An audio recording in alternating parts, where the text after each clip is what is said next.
இந்த விலையேற்றம் முதல்ல தினமும் வேலைக்கு பைக் கார்ல போற மக்களுக்கு நேரடியான கூடுதல் செலவா மாறி இருக்கு.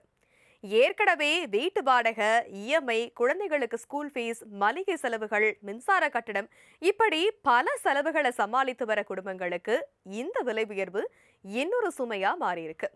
அடுத்ததா auto drivers, cab drivers, delivery workers இவங்களுக்கு பாதிப்பு இன்னும் அதிகம். ஏன்னா அவர்களுடைய தினசரி வருமானத்துல ஒரு பெரிய தொகை ஃபியூவலுக்கே செலவாகும். பெட்ரோல் டீசல் விலை உயர்வு இவர்களின் சேமிப்பை நேரடியா பாதிக்கலாம். இந்த தாக்கம் இதோட முடிஞ்சதா பார்த்தா இல்ல. டீசல் விலை உயர்ந்ததினால் லாரி போக்குவரத்து செலவுகளும் அதிகரிக்கும்.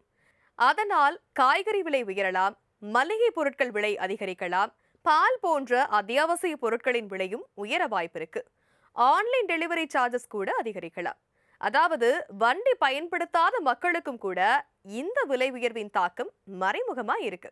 இதை எப்படி சமாளிக்கலாம்னா, தேவையில்லாத பயணங்களை குறைப்பது, சிறிய தூரங்களுக்கு நடந்தே செல்வது, பப்ளிக் டிரான்ஸ்போர்ட்டை பயன்படுத்துவது, கார் பூலிங் அதாவது ஒரே இடத்திற்கு செல்லும் பல நபர்கள் தனித்தனியாக வெவ்வேறு கார்களில் செல்லாமல் ஒரே காரில் ஒன்றாக பயணம் செய்வது, வாகனங்களை சரியான நேரத்தில் சர்வீஸ் செய்தால் ஃபியூவலை சேவ் பண்ணலாம்.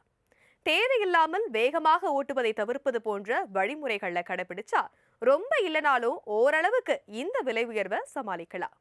உயர்ந்திருக்கிறது பெட்ரோல் டீசல் விலை மட்டுமில்ல, சாமானிய மக்களின் கவலையும் தான். இதற்கு விரைவில் தீர்வு கிடைக்குமா என்பதை பொறுத்திருந்து பார்க்கலாம்.